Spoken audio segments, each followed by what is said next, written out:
As we present to you our product proposal, this outlines the development of an innovative multifunction disinfecting shoe rack designed to effectively eliminate unpleasant odors from shoes and maintain a fresh smelling environment within shoe storage areas.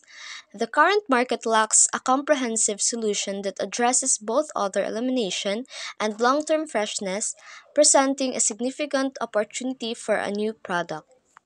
Problem statement. Many individuals experience unpleasant odors emanating from their shoes, particularly those stored in enclosed spaces like shoe racks. Existing solutions such as shoe sprays and air fresheners often provide only temporary relief and may contain harsh chemicals. Furthermore, these solutions often fail to address the underlying cause of the odor, leading to recurring issues. The current lack of a multifunction disinfectant shower rack represents a significant hygiene challenge, particularly in high traffic areas like homes, offices, and public spaces. Existing shower racks offer limited functionality, failing to address the need for convenient and effective show disinfection. This necessitates the development of a multifunctioning disinfecting shower rack that combines storage with effective disinfection capabilities, improving hygiene and promoting public health. The problem is compounded by the absence of a readily available, affordable, and user friendly solution that addresses this critical need.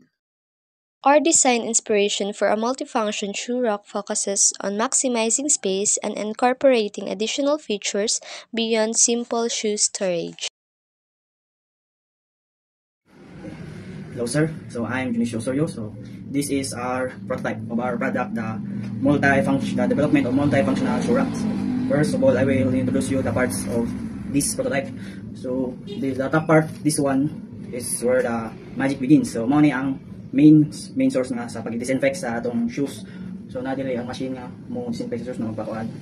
Then ang kani mo yung power button, ang kani nga three lights, the red, the green, the blue is mo ni atong light indicators. So there is a boss na tayo there is a boss mo ni butang where we put the shoe. So dili nato isuk-suk sa kaning duha ka tubo na tube na naka 90 degrees.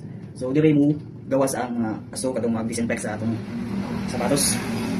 So ang bottom part dili na to makuan ang huganan o piso, then bills kay amo ni di kuan na duha para kung kay bills na tayo sa piso coin sa mga coins. Wa coins na kay bills, so dili kang kog sa bills.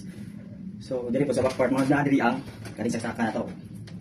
Natural, di man ganaw kay saksakan. So mga to ang process ang mga parts sa atong prototype, sa atong the multifunctional shoe rack. Then next one, hang i-explain o kung sa ang process na para mapahinlo ang imong sapatos. So first of all, imo jung isod ang imong sapatos dire. So suksok nimo dire ang sapatos nimo dire. So di man lagi maara ang sapatos kay di man ingon nga true to size na kuan. So imo na isod ang sapatos dire nga masod ang katong sa sudlan sa tiil, butang mo diha. Ikaw man imo butang, imo na i-close ang door para mo seal na siya. Then matik na naka-on. So once na saksak na kaay mo na i-on. So kanya mga indicator, mga ni red, green o blue. So once ka muhog na kadiri sa coin or sa bills, mo start na ni og lightning red na pasabot na start na ang process sa imong pag disinfect sa imong shoe. So mo yung first process. So next one, mo kuha na yung green, mo siga na yung green, mo man ni extract na diri sa sod sa kaning tubo, na extract ni og aso nga matong aso nga mo patay to sa mga bakterya sa imong sapatos nga na something like that. So once na mapaw na po yung green, musiga na magsunod ang kaning blue. So ang kaning blue, mga gapon aso, pero ang karong aso, muna itong mo deodorize sa imong sapatos. So makamot na yung sapatos, di na unpleasant ang isang odor, so kumot na. Then, kahuman na inig paw na yung blue, mga di na ang mahuman na ang process sa imong disinfect sa imong shoes. So mga tayo mo lang ko. So mga to ang process, kung ano sa pag hinlo sa atong shoes, na makamot na, di na baho. Then mga itong process. So the last one, I will explain to you sir, no, diun sa mo ni paghimo ang among prototype, unsa nga materials na gigamit. So ang basically ang among gigamit nga materials is the styrofoam. Na styrofoam mo gigamit kay easy ra pud siya nga pagka-symbol kay box type man amo. So ang gamit kay styrofoam, ang gamit ko PVC pipe. Then sa diri sa part PVC pipe o kanang foam sa ref as you suggest sir. Dali ato sa maukit. So pag-assemble naman ni ako sa nagi una ning box. Dili sa babaw.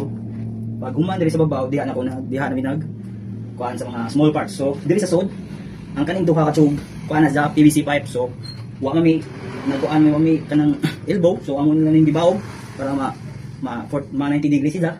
So dili ra ang kaning piso murag piso wifi tahay kana o kaning ka sa bills. So amo ning giukit sa katong foam nga sa ref. So man ning giukit then paghuman ano ko gamit sa diri sa saksakan kung ano mga scrap ra na wire. Then hindi mo ang murag saksakan tayo nga gamay. So scrap ra. So amo ra napalit ani ang styrofoam sa paghimo. So mura ang gamit ani. So pag support pud ani nga diri kay bugat man ning PVC, amo naman ning gibutangan og kokog diri kay wa maligo lagi ning styro. Pero nilikon to sa gamay. Basta ma-symbol ni mo styro maligo na pud ang gigamit diri is plastic folder. So para murat size ang transparent tayo diri. So may lain plastic nga mauna. So maya may gamit diri. So thank you. Challenges we encountered were in thinking of the appropriate materials to use for our prototype and generating ideas to ensure the success of our innovation. We overcame this by gathering ideas on how to do it and contributing to the materials to be used for making the prototype. The improvements we would like to make it in the future is to improve the quality and functionality of our product. As a conclusion, the prototype relevance to improve functionality and space optimization and to enhance user experience that our product can offer. Enjoy and thank you for watching.